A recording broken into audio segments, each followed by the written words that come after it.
So in the Old Testament, there is a book called Job, the book of Job, Job, or as Mrs. Doubtfire would say, I am Job. Okay, no, I'm kidding. So it's the book of Job, and in this book, God has blessed Job big time. Wife, lots of children, lots of crops and livestock, riches, property, and Job is very faithful to God, very devout, very righteous. But what's interesting, in the first couple of chapters, you see this discussion between God and Satan, and Satan says to God, you know why the only reason why Job is so devout and devoted to you is because you've blessed him with everything. Take away his stuff, punish him, or just bring him a great levels of suffering, and he will curse you to your face. Okay, I'm trying to condense the story here. So long story short, God allows Satan to destroy Job's stuff, his livestock, his crops, his children are killed. Okay, his wife is spared. His wife isn't hurt. Okay, but Job's body is riddled with disease and pain, and so Job went from having it all to virtually having nothing, and he's suffering. And what's interesting is Job has some friends that show up, and the first week they're awesome. They just sit with him, they cry with him, and they're saying nothing. But then after a week of doing that, they start to speak up, and they say stuff like, "Well, Job, you must be, you probably have some hidden sin in your life.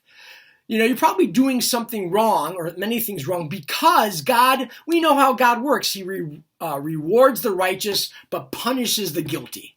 So Job, you must be guilty of some great sin." And throughout this whole discussion, dozens of chapters, Job maintains his innocence by, again, to paraphrase, saying, wait a minute, the amount of suffering I'm going through is not proportionate to my evil. Okay, where is my sin that is bringing upon all this evil and suffering? So they go back and forth on this for chapters. By the end of the book, chapter 38, God shows up in the midst of their discussion. And what's interesting is God does not answer any of Job's questions. Instead, God offers Job dozens of questions. Stuff like, Job, where were you when I made the universe? Where were you when I made the oceans, when I made animals, the sea creatures, the birds, when I worked nature out so that the parents feed their young in the animal kingdom, and the oceans will go to this point and then they stop, and I created the lands, and I made the eagle proud and the donkey stubborn, and etc., etc. And of course, Job has no answers. So a lot has been written on the book of Job, what it means, what's going on. But one thing that consistently comes through in all the commentaries I've read about Job is this: God doesn't answer any of Job's questions. One thought about this is, and I think they're onto something with this, is that for every question God could have answered, Job could have asked another question. He was a very demanding philosopher. What stopped Job's questioning? God showed up. God's presence is what stopped Job's questioning. It's what satisfied Job. It's what was like a cold drink of water to his parched, painful soul. So in other words, no matter how many questions God answers, even better than just answers is God himself. Job gets God, and he's satisfied. Why is this important? In the Christian view, the final answer to evil and suffering, like I said in the last video, is not just philosophy and theology, though those are very important. I'm a big fan, and we should pursue philosophical and theological answers. The final answer to evil and suffering is God shows up. Jesus himself, God himself rolls up his sleeves, as Dorothy Sayers said, comes down here, plays by his own rules, gets his hands dirty. In other words, by being, by suffering himself, living the perfect life, always being obedient to God, and suffering and dying worse than any human experience, because in the Christian view, on the cross, Jesus, God himself in human flesh, was taking on all the sin and the curse and the suffering of humankind on himself. All the guilt for all of our sin. God the Father said, I'll put it on you, Jesus.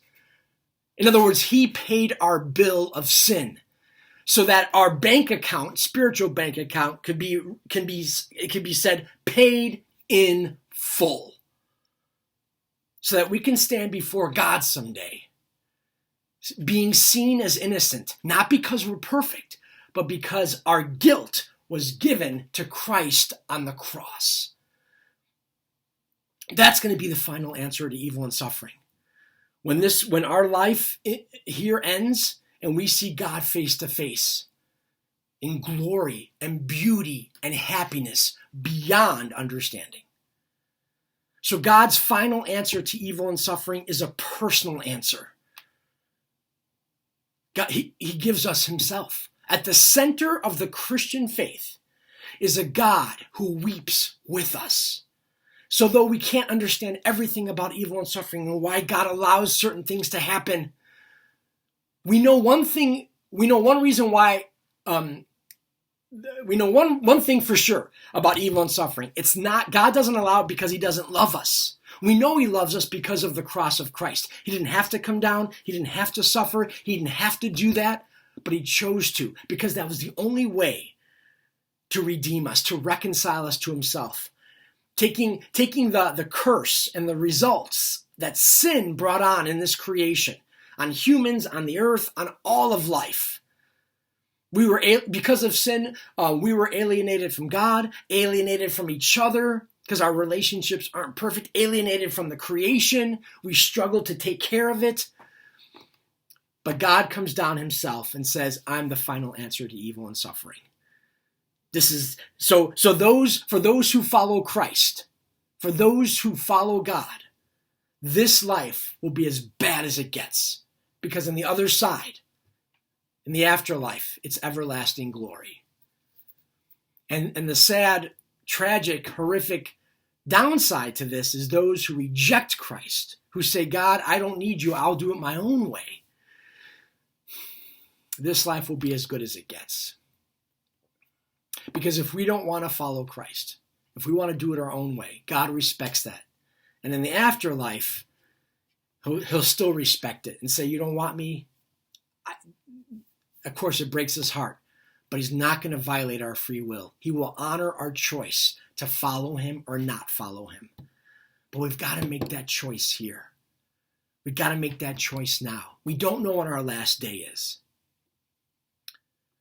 But because of Christ, we know that evil and suffering do not have the final say. Injustice does not have the final say. Christ defeated evil. He defeated Satan. He defeated the devil. He defeated suffering and evil on the cross. And the full outworking of that will take place in the afterlife. The full outworking of that will take place in the future. Okay? All this is talked about in the Bible, in the New Testament especially, of course.